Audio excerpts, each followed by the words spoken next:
Now, I don't want anyone to leave. Don't run out. Lock the exit doors. Money. You're going to need a down payment. I mean, it's just necessary. Like I said earlier, the no money down deals are gone. They're a bye-bye. 3% minimum. But if you really want to be considered serious, you want to look at minimum of 10%, even 20% in some cases, to put down to make the lender feel comfortable with making a loan to you. It doesn't matter if you got an 800 FICO score, money in the bank, great job. You know, that's not a rubber stamp of approval anymore. You have to put together a nice file, a nice case. Down payment is really, really, really important. Right from the start of your loan application, your lender's going to ask you, how much money are you working with? How much do you have to put down? That's one of the first questions that you're going to be asked. And you want to make sure you have a minimum, if you're a first-time home buyer, of 3% down. But you want to be looking, your goal is 20%. Now you can do 5%, 10%, 15%, but 20% is pretty much a no-brainer. And I know that's tough depending on the size of the loan that you're buying, but 20% is that magic number. That's pretty much, you know, a default to yes if all those other things apply. Good credit, time on a job, and you put 20% down, you know, the time will go much faster than if you put in 3% down. You got to remember, these banks are in trouble. They're trying to make really sound loans, and in some cases they don't have the money, so they try to find out time, get time in there to come up with the money to buy a house. That's what I like to say. Well, Mr. Kellum, I turned in my W-2s, I put money down. What is the problem? I would just say right now we just need to be patient, because I'm sure Bank B is waiting for another bailout, but a lot of times the banks just do not have the cash to close appropriately. So remember these 3 points: down payment, credit history, and your ability to repay the loan. If you can cover all those, you'll get what's called a pre-qualification. Take that pre-qualification to a realtor. Now you can go look for a house. You know exactly what you can afford to buy. If it's $50,000 or $100,000 or $200,000 or $300,000, $500,000, whatever it is, you're armed with a very important piece of paper that's called pre-qualification. Now you know. So you walk out and you fall in love with a house, you actually know that you can get that loan from that lender because they told you you meet these qualifications, you meet these conditions. So that is key. Another tip I like to add is get to know your bank. You know, when you get ready to buy a house and you make deposits there, or you cash your check there, or you bank there, get to know the banking people that you're going to work with. Let them know that in the future you're looking for a house. You like to come to them for a loan. Remember, it's all about relationships. Go meet the loan officer, shake his hand and say, hey, I'm not ready right now, but if you give me your card, let me know what I need to do. I'm going to be looking to buy a house in the next 6 months.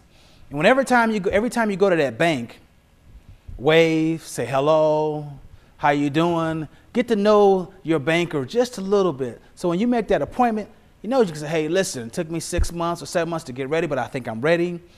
I can't wait to buy my first house. I can't wait to buy my first investment property. So remember, lending is all about relationships. Tell people your story, why you want to buy this house, and get that loan officer involved emotionally. Get them to want to help you become a homeowner. You know, share a story with them, why you want to buy this house. For whatever reasons, if it's the garden, first-time home buyers, your third house, you're retiring, you're downsizing, you're upsizing. Get them involved. Talk. Remember, keep talking to them and get them. I can't tell you how important that is to become a person and not just a file. It's very, very important to get out and kind of loosen up your bank. In whatever community that you live across the country, get in there and go see your banker and let them know that you're going to be in the market to buy, and there's anything that you need to do in the interim. Very, very, very important. Remember, each bank has got, different rules. Fannie and Freddie pretty much buy all the mortgages, but some of them have their own little quirks. Get to know what they are. Some require 1% down or 5% down. So you want to make sure you get to know what those rules are. Something else you want to be aware of is dreaded taxes. Property taxes. Make sure that when you're looking at that home, do not forget about the property taxes, homeowners insurance. And if you put down less than 20%, you're going to have PMI, private mortgage insurance. And that's another monthly charge. So you have your house payment, principal and interest payment, plus taxes and insurance, plus PMI. So you want to make sure that you know and you can cover all that. A lot of people try to put down 20% now to get rid of that PMI. So it's just news you can use. Now, once you get that pre-qualification, you get ready to buy your house, remember now, the lender is concerned with the collateral. They're making the loan to you based on the house, on the actual collateral. So find something that you know that they're going to be comfortable with, that they're going to make a loan on, that does not look like it's going to fall down tomorrow, or in a neighborhood that look like it's going in the wrong direction in terms of value.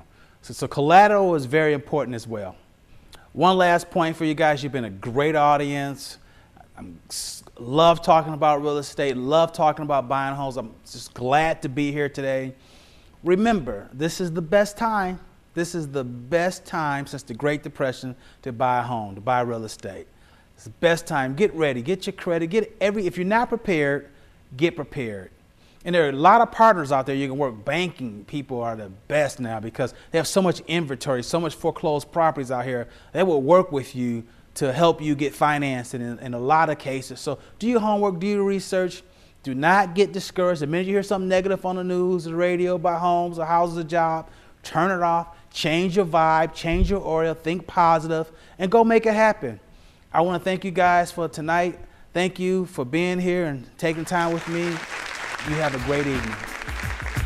Thank you.